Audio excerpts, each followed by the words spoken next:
I think they're trying to scare me to death. It all started with a cup of water. Every morning I wake up, climb out of bed, march downstairs, fill a tall glass with tap water and drink it. But this time, the water went down the wrong way.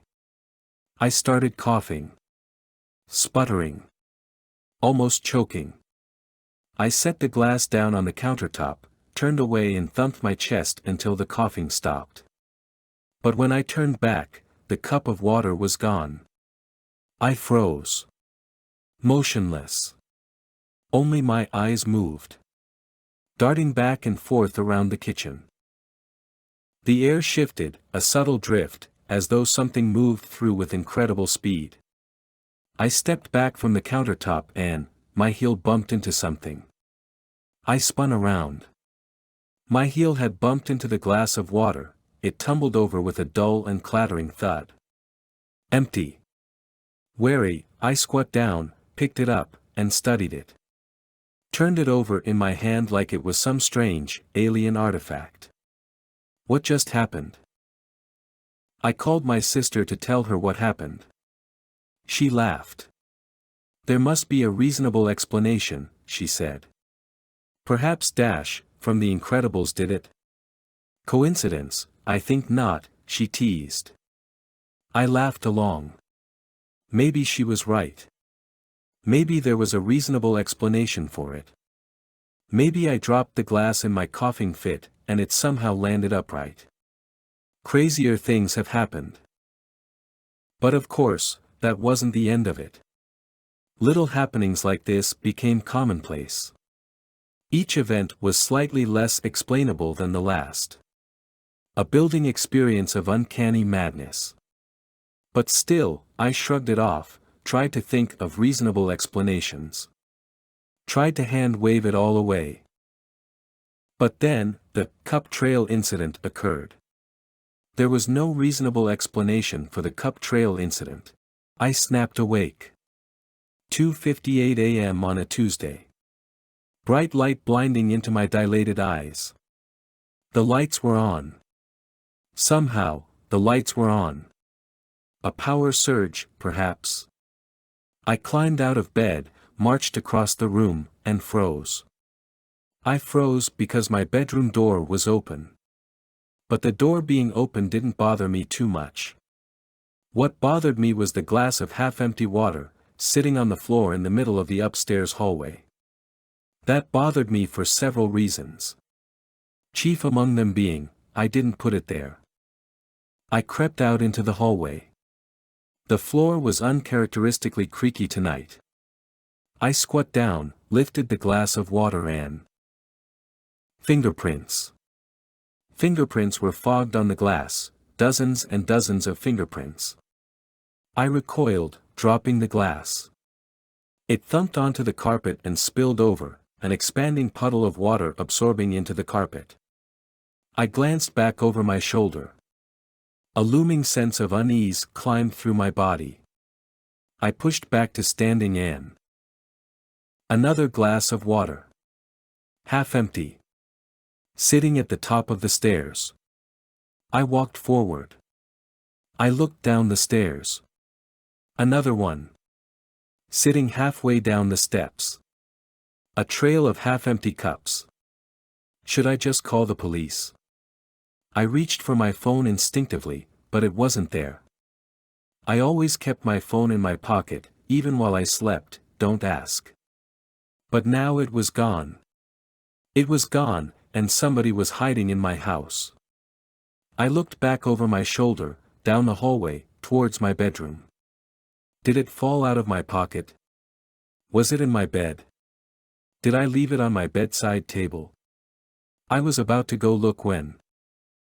Downstairs. Something buzzed against hardwood floor. A quick 1-2-3, 1-2-3 pattern. The distinct pattern I made for notifications. Somehow, my phone was downstairs. I turned back.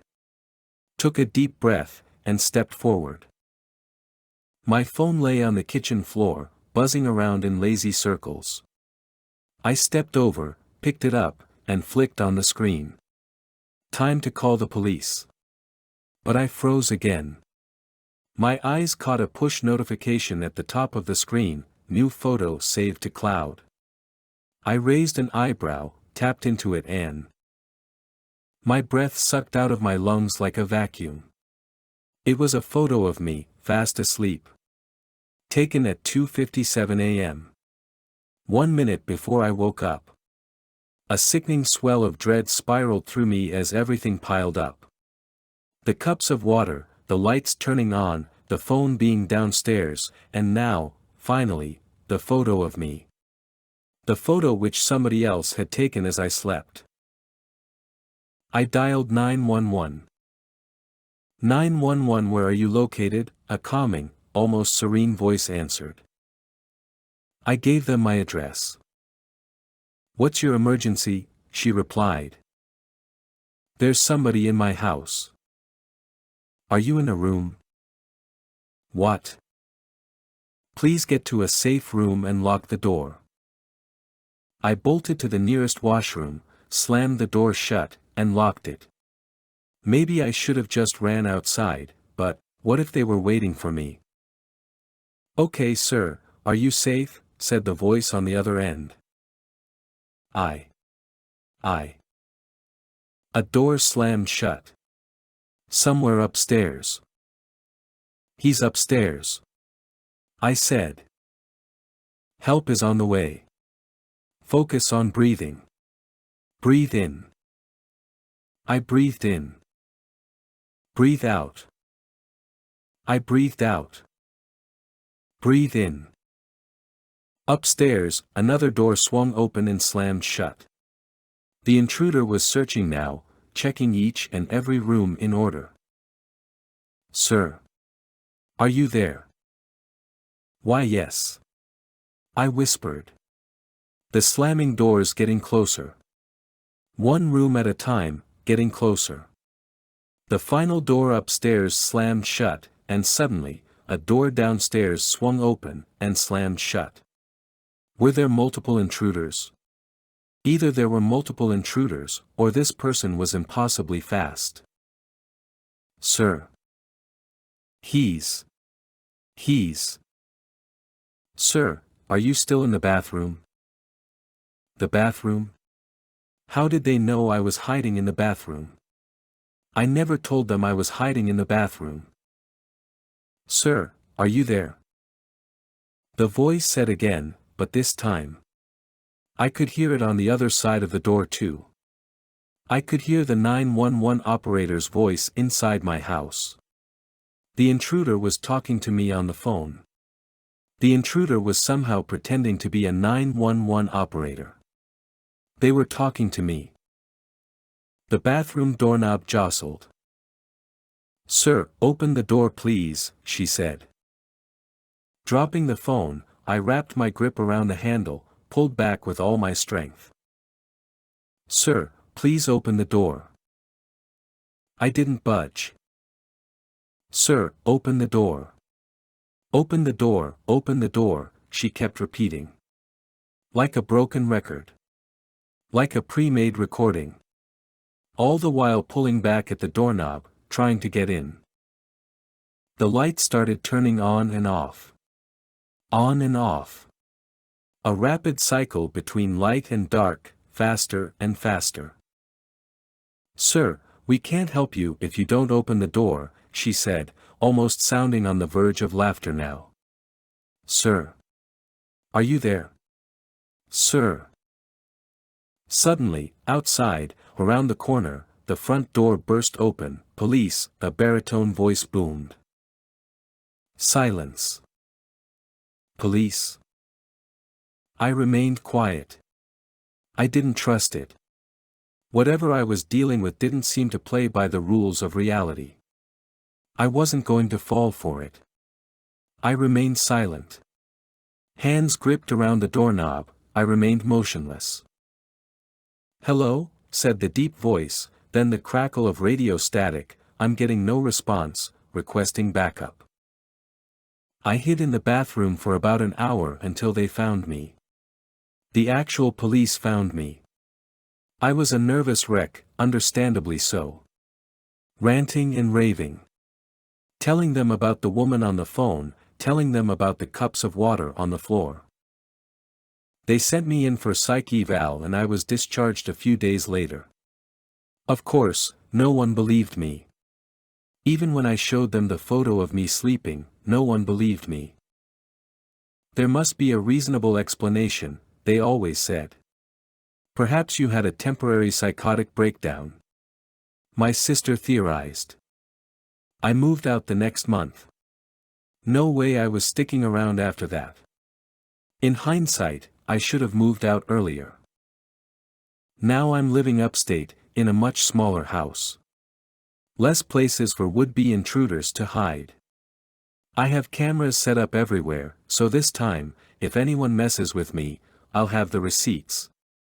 It's all connected to my phone too, so I can even check the cameras while at work.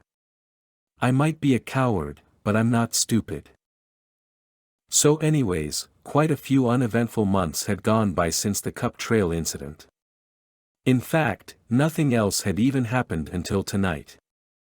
I was even starting to wonder if perhaps my sister was right, perhaps I had a momentary lapse in sanity.